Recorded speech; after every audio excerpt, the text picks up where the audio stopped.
De'Aaron Fox is an elite playmaker. Stop sleeping on this man. Okay, I talked about it on Twitter.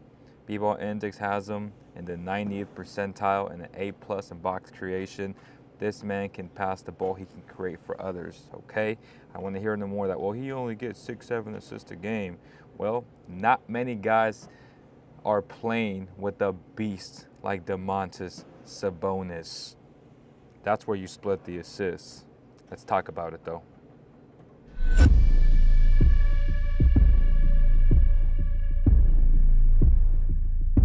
I don't want to be average. And, when you don't want to be average, you won't settle. Scream at you and all that stuff, and you have to embrace the noise. So I ended up making a documentary or like a short video and I called it 10,000 Hours. For me, it's about trust. We started learning how to trust each other, and as we went along, that trust got stronger. And I love playing that type of offense, man. It was very fun, and it was cool to play that in college because that's what the fans want to see. They want to see a tempo game. Be a staple. Be that person. Be a role model for the city. I always try to work today for a better tomorrow. I'm never trying to work today to fix yesterday's mistakes. So that's been a motto that I learned years and years ago.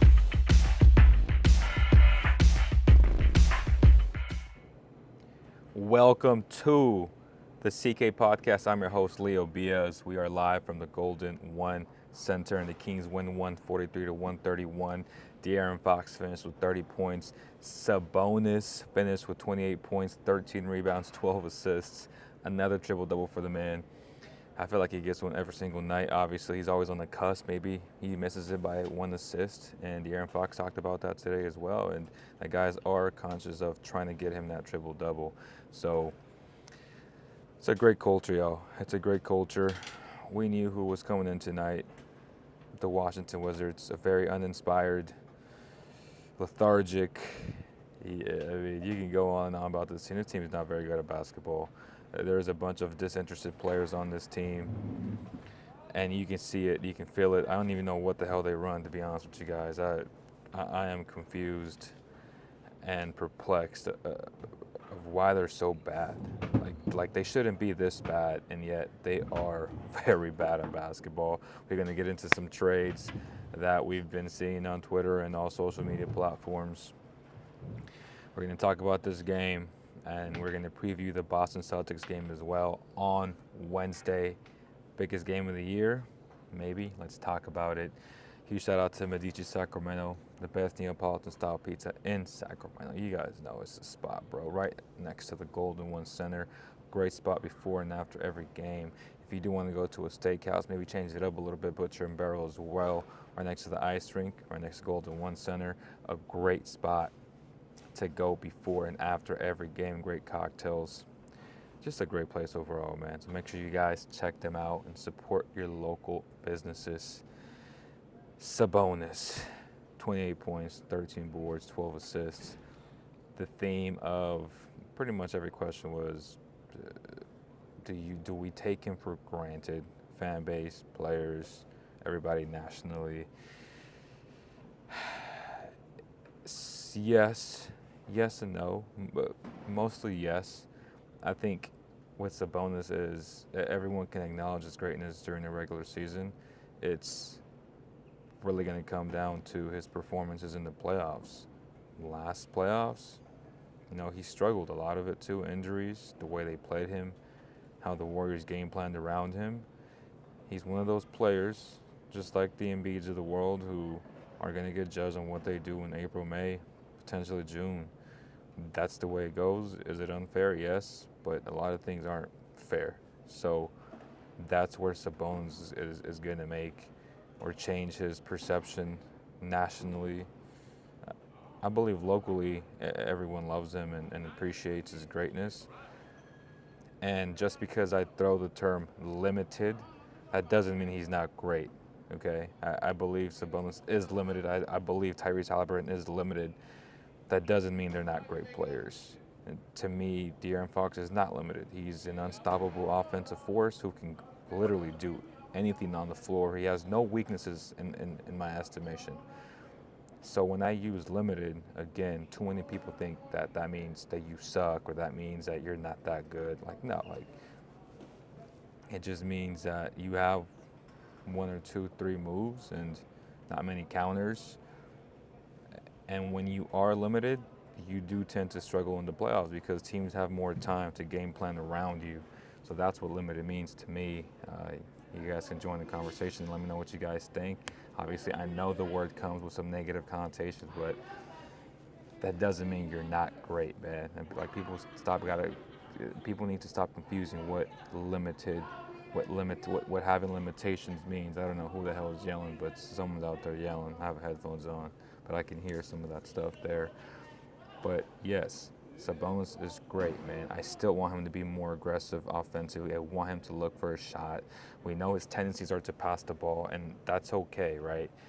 Which kind of leads me into the trades, into the trade rumors. You know, I've been saying this. I don't think Sabonis, if you're considered a true championship contender, I don't see Sabonis being your number 2 scorer on this team.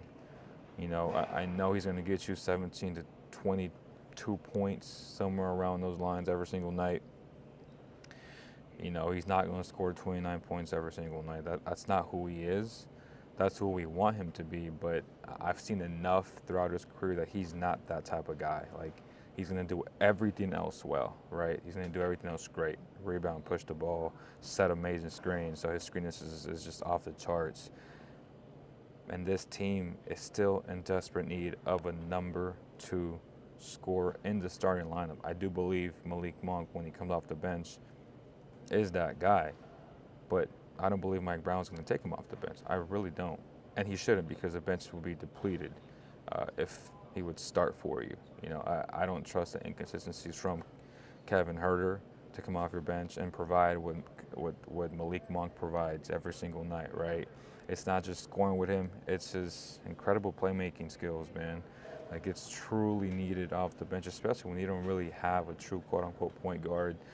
Ellis is doing his best job, and he's doing a good job, but he's not quote-unquote a true point guard. And Malik Monk is the closest thing to it because he is an excellent playmaker. So the Kings are in desperate need of a true number 2 scorer. What does that mean, Leo? To me, that means a guy that can score on all 3 levels, create his own shot. And if you add him to this offense, free-flowing offense, with lots of screening, lots of back cuts, there's certain guys that come to mind. Obviously, Zach LaVine today, I guess, reportedly said that he would welcome a trade to Sacramento, and we can even look at his stuff right now, right?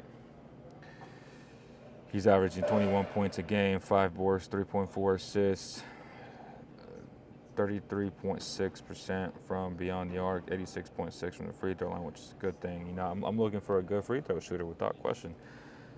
It's interesting because he has a label of putting up empty stats on a non-winning team, even though they were pretty good a few years ago with Lonzo as the true point guard on that team. And he's been riddled with injuries. If we look at his history, right, since the 2014-15 season, we can see the games played: 77, 82, 47, 24, 63, 60, 58, 67, 77, 18. He's a very good basketball player, individually speaking.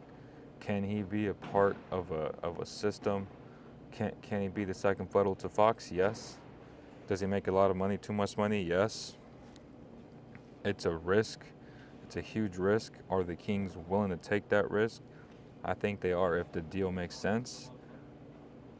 You know, if you have to give up multiple picks, I'm not about that life.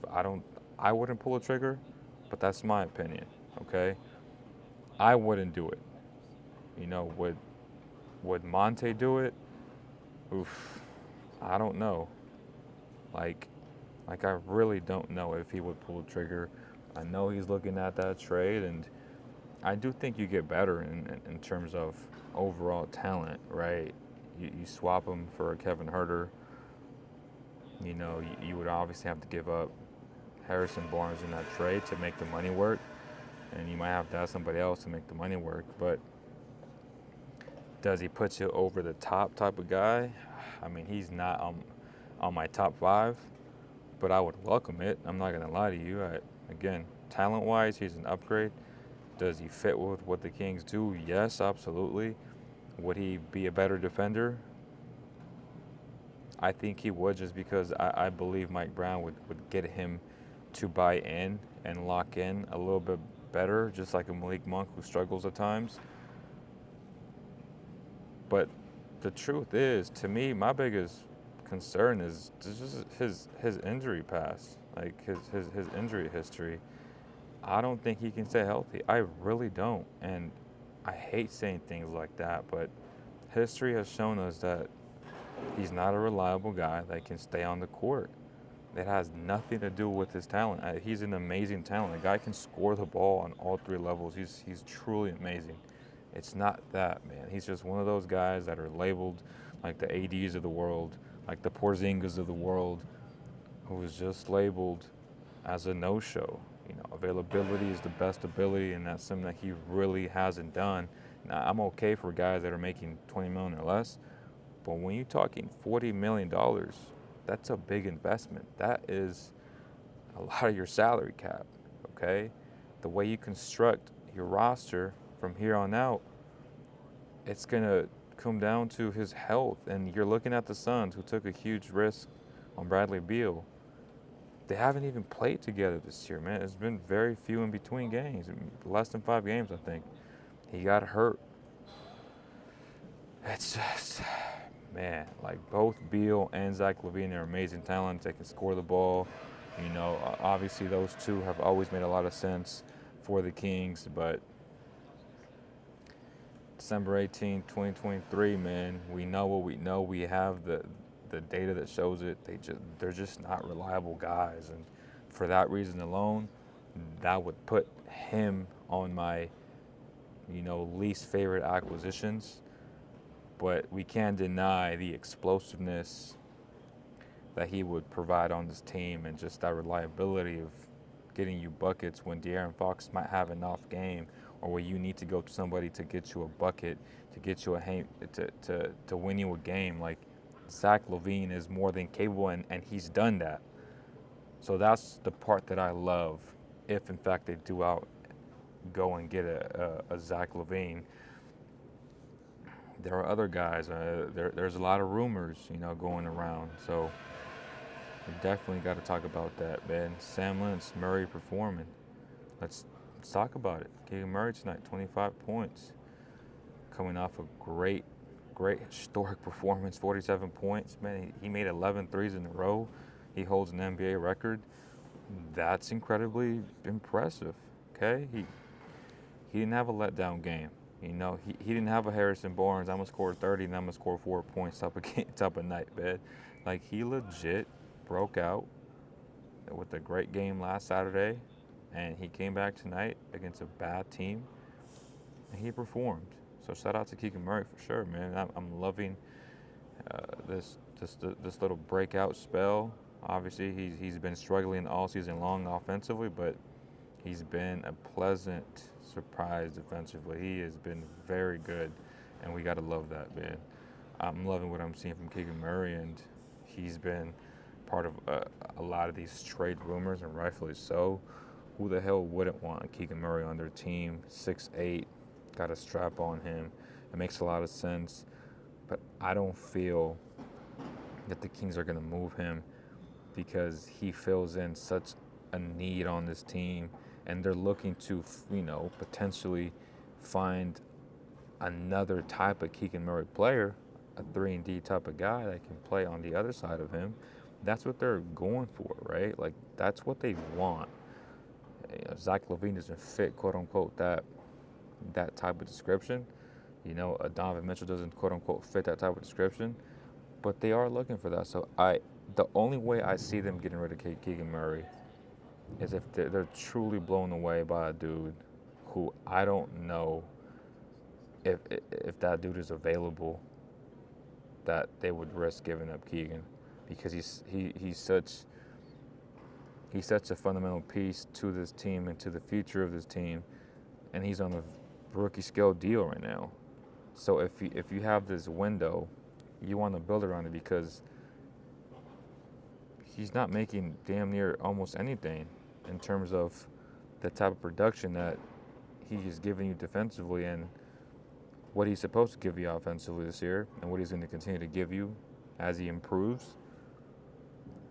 So I don't see them truly moving Keegan unless they just get the guy. And I don't think the guy, quote unquote, will be available this trade deadline. Like I'm trying to think. Like, I mean the one guy that could become available, which I don't think he will, is Donovan Mitchell.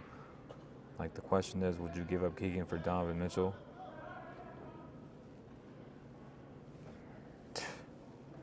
It's tough. It's tough because you see what he provides and what he's going to provide. But do you say, I'm all in, kind of like a Niner move where you just put all the chips in and you have this window? It's difficult, man. Like, it's a difficult conversation. I would say no. I'm leaning towards no right now, but the idea here is to keep him and to try to give everybody else and just future picks. Like, by saying all in, like, I'm going to give all my assets, quote unquote assets, my future assets to go all in. Like, if you can get Donovan Mitchell without giving him Keegan Murray, you do it. No questions asked. Like, you do it. Now, if we say, Mikal Bridges hypothetically becomes available, you can only get a Mikal Bridges if you give up a Keegan Murray. So that would make more sense. And then someone can make the argument, well, he potentially could be Mikal Bridges in 2 years. That may very well be true. Or you could just wait it out. But unless you get a guy like that, it would be hard for me to accept, trading a guy like Keegan Murray. Just because he has shown a different level of improvement defensively. Last year, I would have done that in a heartbeat. Nobody saw this type of defensive prowess from this guy. And he's showing it, man. Like, he's truly showing it defensively, and I'm loving it. I'm loving it, man. What is with the Raptors for the Keegan Murray rumors? Well, that's not going to happen, bro. Like, they're not giving up Keegan for either of the guys, especially Siakam. There's just no way in hell. Siakam, I think there's a reality check that's going to hit the Raptors when they see what they get in return for Siakam, which won't be a lot, or not what they think they're going to get. Keegan been shooting better since he hasn't guard great players lately. He's going to be unguardable soon. This win was expected, but the bench's performance was atrocious. Makes me a little worried about making a trade that involves us giving up half our bench unit. Is the Raptors and Keegan stuff true? No. Boston's just playing the night before. Need to have a solid first quarter and try to steal that game. They are playing a back-to-back, aren't they? Man, that puts that much more pressure on the Kings to get the job done. I'm not saying they're going to win the game, but they should win the game, especially if they're on the back-to-back. They played the Nuggets on the back-to-back. They were up most of the game, and then the Nuggets made that last run that damn near tied the game, or I think they actually tied the game and took the lead by 1, and the Kings just came back and fired away. But they got to win those games, man. I hate the fact that they're facing the Celtics on the back-to-back.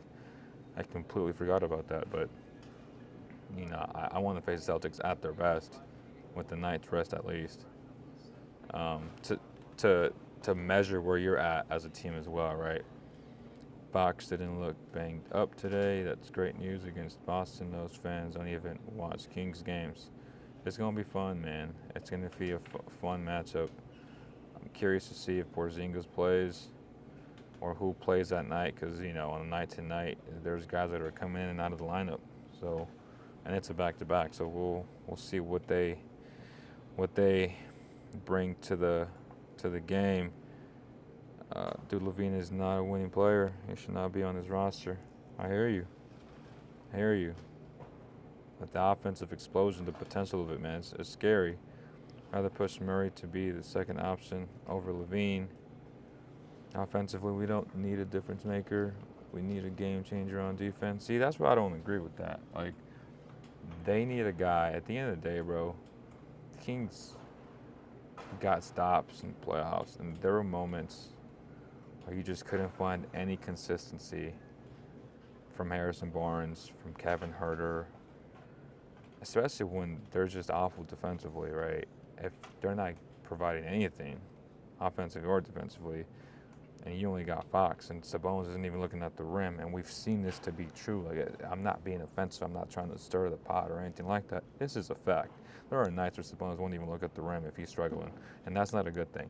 So, yes, you do need a second funnel scorer, a shot creator next to De'Aaron Fox. Like, we got to stop thinking this is a historic offense. Like, in the playoffs, man, you truly need another dude who can literally get you buckets, bro, who can win you a game, who is capable of scoring 30 points, 40 points. Keegan's done it once. Can he be that guy? Sure. Are we just going to play it safe and hope and pray and wait? They might. They might. Would I do that? No. I'm going to be proactive and active and try and go get that guy. And that's why I think that I'd rather go get DeMar DeRozan over Zach LaVine and Alex Caruso. You give me Caruso, you give me DeMar DeRozan. I think you're the champion. I think you're the team to beat in the West, along with the Nuggets. That roster gives the Nuggets a run for their money in the 7-game series. I truly believe that, man. You put a guy who was the mid-range king, who was an assassin by the free throw line, who attacks the rim relentlessly, who was a good passer, especially in the pick and roll. You know, he's gonna get you 4 or 5 assists. He's done that. He don't need to do that on this team, but he is capable of doing that for you. And I just, again, DeMar DeRozan coming off those DHOs with Sabonis. I mean, damn, that's dangerous, bro. Like that's dangerous. And that just adds another element to this team and that consistency factor that I'm talking about that you don't have with HB. And I keep hearing, well, he's not a three-point shooter. What the hell is HB? When you need HB the most, does he even shoot threes? Does he even attempt threes? Does he make those threes? Like, he's way too inconsistent to not give a mid-range king a chance, an elite scorer like DeMar DeRozan a chance. So those type of statements to me bug me because I'm thinking to myself, like, damn, like, the Kings would have just a badass, consistent forward. But they don't. Like, I'm perplexed when I hear those things. Oh, he's not a three-point shooter. Well, what the hell is Harrison Barnes in? What did he do in the playoffs? You are judged what you do in April and May at the end of the day, because we know if your goal is to win a championship, you're going to be there. And if you tell me that you're comfortable rolling in with HB again, who is notoriously known to have failures over failures in the playoffs, then you're just on one, because I'm not okay with walking in again with Harrison Barnes for the playoffs as your starting forward. I'm not okay with that. You might be, but I'm not. You need an upgrade at that position. Great human being, great person, good player. He needs a fresh start. The Kings need a fresh start from him. DeMar DeRozan on an expiring deal. Put the chips in. Take the risk. And it's not even a risk, because if it doesn't work, that money opens up for you, and now you have a chance to go out and get a guy in free agency. It makes too much sense. And then you get your defensive stopper in Alex Caruso. Incredible IQ, incredible anticipation defensively. It makes too much sense to me. It makes too much sense to me. Go on and get yourself a DeMar DeRozan and Caruso over anybody, really. Like, except, I mean, obviously if you get OG, which you're not going to, like, I'd rather have a combination of DeMar and Caruso than Siakam, than Jeremy Grant, than who else are they throwing out there? Who else? Than Levine. Like, that's who I would go after. That's who I would go after for sure. You know.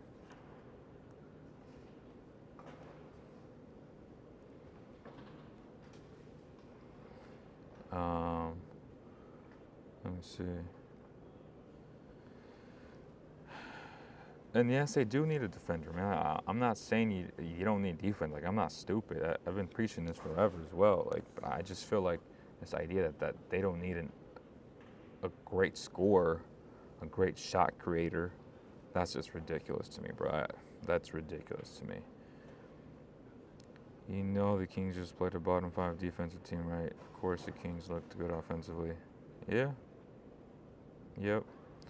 How many points do you think the Kings need to score in the playoffs? Nuggets won the championship last on their offense against the best defensive team, the Heat. Things have changed. Offense wins championships. How the hell would I know how many exact points teams taking away your offensive strengths in the playoffs? And that's when star power shines the most. It comes down to the individual talent. That's true, bro. Like, the Nuggets got some dogs, you know. Jamal Murray, A1 shot creator, scoring all 3 levels. Jokic, godly player, best player in the NBA, can do it all offensively. That's what I'm saying. Like, we can't say that about Sabonis. Like, he has limitations, man, and that's what bugs me about people thinking that just because I say that, oh, well, you're not a true Kings fan, or like, nah, like I'm literally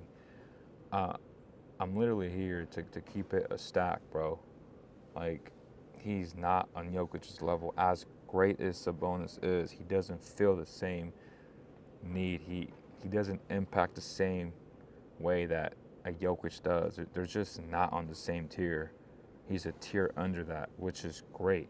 Like, you can feel that void by bringing in somebody else who can score, who can create for others. And it's just an added element to what you can provide in the playoffs and put out there on the floor. The more options, the better you're going to be, man. That's how I see it, man. Why limit yourself to, oh, well, you know, we all love Sabonis. And again, start off the show with, do we take it for granted? Yes and no. Depends on who you ask. Locally, we're all going to say we don't take it for granted because we know he's great. But nationally, he's going to get judged on what he does in the playoffs, bro. That's just the way it is. Donovan would be sweet. Kel might be overrated. Keegan has been looking a lot better in December. Kings aren't trading Keegan after trading Halliburton. That would be nuts. HB is solid defensively. Oh my God, HB is terrible defensively. What are we saying? He is awful defensively. What realistic trade do you see making? What do you think DeRozan gets in his next contract? I think DeRozan's going to get $25 million on his next deal. I think it'll be a short deal, 2 years, $50 million. I think that's fair, especially with the new CBA kicking in, and I feel like everybody's making all this damn money. So, I mean, he's making what, $27 million now, if I'm not mistaken. I mean, at worst case, he makes 23, 2 years, 3 years. I don't think he gets a 4-year deal. So 2-3 years. I just feel like Keegan Murray can learn so much from a guy like DeRozan, man. Especially a guy who plays that position. Again, not a good defender, but Harrison Barnes isn't either.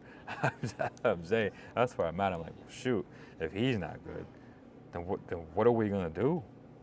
Like, I don't know.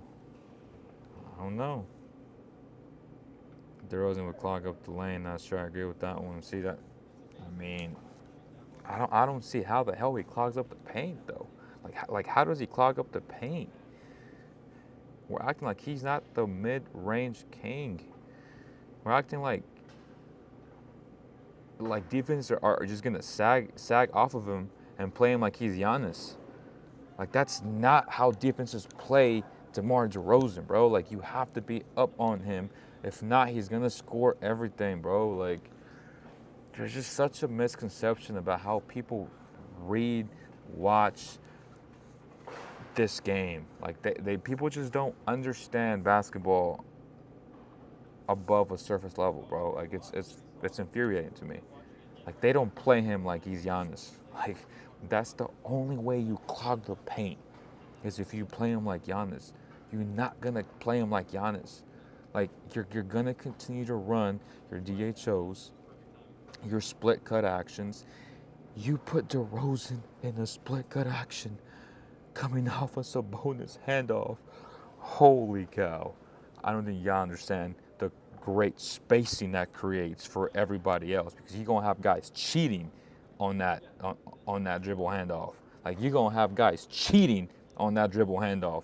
That's crazy to me, bro. That's crazy to me. And on top of that, DeRozan is a capable, good passer, bro. That's insane. That is insane. I like Grant if he had less money on it. Agreed. HB playing like he don't want to be here. Grant is a great shout. He was a good player, but not an MVP player. I'm glad McGee is out of the rotation. He's terrible.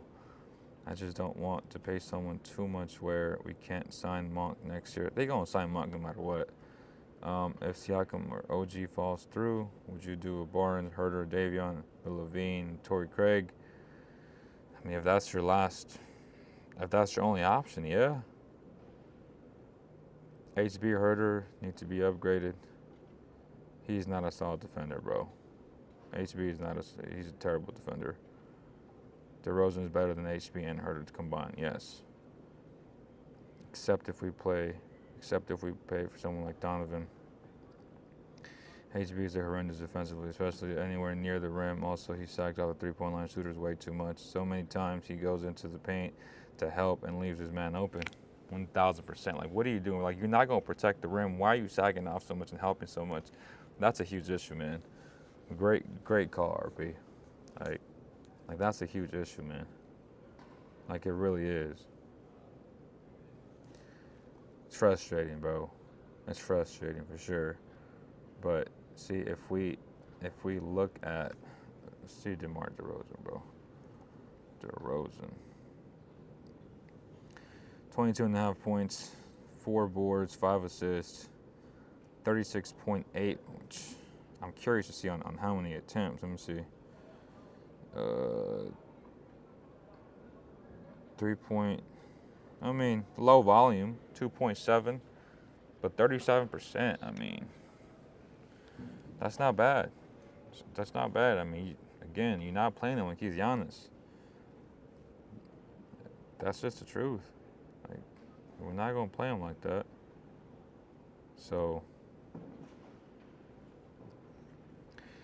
let's watch some highlights, though. Okay. Let's see some greatness tonight, man. Look at Foxy. So, this is what I'm saying, bro. DeMar DeRozan. This is DeMar. This is Fox. This is Sabonis. So now you have a guy. This is going to happen, okay? He can get to this spot right here, rise up, shoots a shot, or he can make the exact same bounce pass to Sabonis for Sabonis to do that. Like, that's what DeMar DeRozan would do for you, bro. Okay? Now let's see what else he would do for you. Let's see. This is DeMar DeRozan now. Bam. Where you going? Get you on the hip, rise up, right. Man, this is just perfect. Like, it's almost like someone just set me up to, like, paint the picture perfectly. This is what he would do. He would rise up, hit the midi here, or hit Sabonis on stride. Like, it's too easy, bro. Like, it truly is too easy. And you got a 985. What's your shooting right now? What's your shooting right now? He is field goals, attempts, free throws. Career low. Interesting. 82%. Still better than a lot of dudes on his team. Career low, 82%. But I'm sure it'll go up to 85%. I'm positive it'll go to 85% because, like, that's what he is. Like, if you've seen his numbers, right? 87, 88, 84, 83, 82, 84, 85, 83, 84. Like, it's average of 84, so that's good. That's what the Kings need. And on high volume. So if we go 6.5 attempts, 7.1, 7.8, like, he gets to the free throw line. That's great. That is truly great, yo. He gets foul calls. Okay? Another reliable free throw shooter and a guy who can actually get to the free throw line, which matters in the playoffs. It makes too much sense not to go out for this man. Like, too much sense, yo. Let's go back, though.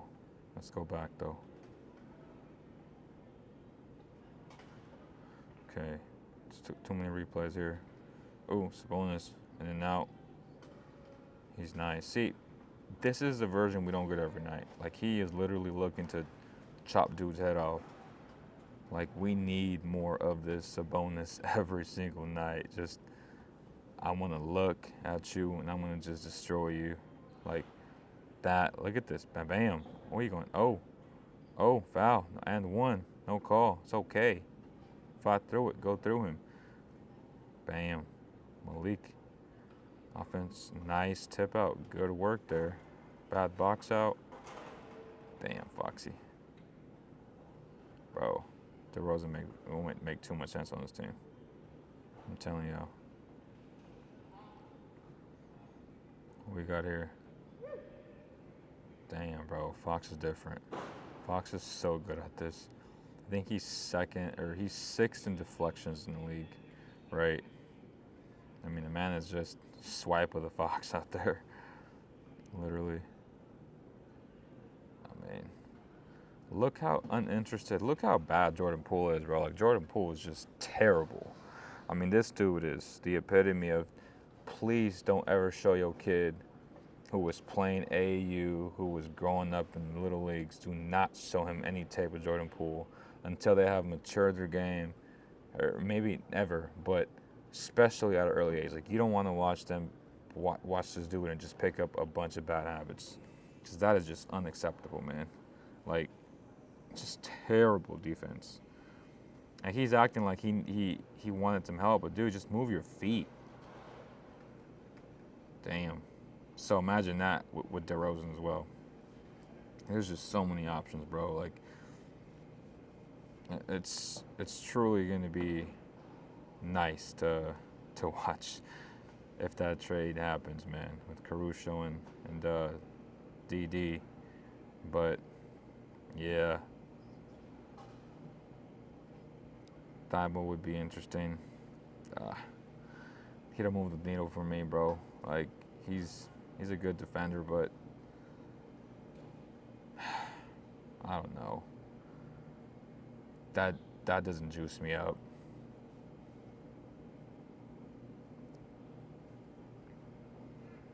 If Detroit offers a first-round pick for Herter, would you take it? Oof. Unprotected? Yes. Obviously, who's coming back? Is it going to be Beef Stew? I mean, that can't be your only move, though. Like, you can't just give away Herter and not go and get it like a Zach LaVine or a DeRozan or Alex Caruso. Like, if you give up, like, if that's your only move, I say no, because you do need Kevin. Like, there has to be something else besides trading him to Detroit for the first-round pick. But, yeah, I mean, it depends. It just depends. But, great night, man. I think Zach and DeMar would do the same thing. That's kind of why the Bulls' offense is not good, because they kind of play the same.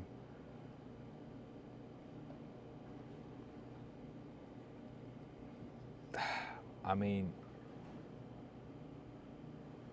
they kind of play the same, but they're not the same. And the reason why it's not working is because they don't have a facilitator. And the way their offense is structured, let's be honest, Vooch isn't Sabonis. And without Zoe, they're truly lost. Because even when you look at the other guys, like Caruso's, the Kobe Whites, they're not true point guards. So if you don't have a free-flowing offense like the Kings, where everybody touches the ball and there's a ton of cutting and weak side action, and you don't have Alonzo Ball to feed two elite scorers like a Levine and like a DD, then it makes your life difficult. And when he was there, the Bulls were at top of the East, and DeRozan was an MVP candidate. So it's not that it doesn't work. It could work if you have the right players around him. And that's why, obviously, those two wouldn't work on the Kings. It would have to be one or the other. But I do think there's an advantage to having a forward like DeRozan over a guard like Levine. But they both fit your offensive system overall. So, but I just hate Levine's contract. Like, I hate it. And I think there's a lot more value in an expiring deal from DeRozan. Sabonis is an ox and a great screener and facilitator. I mean, there's a difference between Sabonis and a guy like Vooch, right? Like, that's why it doesn't work. Like, you put Sabonis into the mix and it's a whole different ball game. He's the connector to all these pieces. So that's why I believe DeRozan would absolutely work here. Absolutely work here. Buddy Hield has been taking shots at the Kings and Fox on his burner. He's so trash now. The Pacers fans have turned on him. He has a burner? I mean, I wasn't aware of this, bro. Yeah, Levine's contract was what makes it hard. Yeah, it's hard for me to justify Levine's contract, bro. I'll be honest with you guys. I'm not in love with that damn contract. It's a lot for a guy who just doesn't play. I'd rather have Kuzma than Levine. Now, that's tough. I'm not a Kuzma guy. I'm not a Kuzma fan. I know he put up, 27 tonight, but that's another player who's just awful when it comes to habits. He just takes terrible shots. Is it where he plays? Like, is that going to change who he is as a player? Maybe. He's always had bad habits, though. Not just here. They're just magnified with the Wizards because he's, quote unquote, the go-to guy. But I'm not a Kuzma fan. But if I had to choose between Kuz and Levine, I would go. Damn, that's tough. I don't know. It's a toss-up, yo. Levine or Kuz? Man. I give the slight edge to Kuz. Yeah. I give the slight edge to Kuz, but yeah, never mind. I give the edge to Kuz. I just can't with the $40 million contract for Levine, bro. I can't. Like, I can't get over that.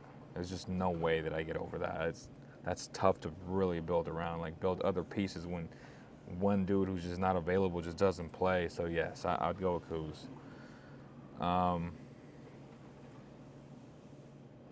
That's the thing about Sabonis. Sometimes you have a hard time pairing a star with another star, but with Sabonis, he pairs well with a lot of other stars. That's my point, bro. He's a connector, and that's why it makes sense. Bring Kuzma's clothing, stop Sacramento. Jeez. I think Mike Brown could get the best out of him. Kuzma's, he's a better contract. Much better contract. But yeah, man. Yeah, it's been a good time, y'all. My computer's about to die. So I'm going to call this a night. I appreciate everybody who tuned in. Everybody who's going to tune in afterwards. It'll be available on iTunes. Make sure you guys continue to support Medici Sacramento, Butcher and Barrel, all your local businesses, man. They thrive when you guys support. We thrive when you guys support. We've been getting a lot of support on Instagram as of late. Our views are just off the charts. Off the charts. Hoping that they come to YouTube as well, but if they don't, it is what it is, man. I do it for the education. I do it for you guys. But Instagram is just killing right now, and I truly appreciate you guys. So thank you guys for the love and support. I'll see you guys on the next one. Peace.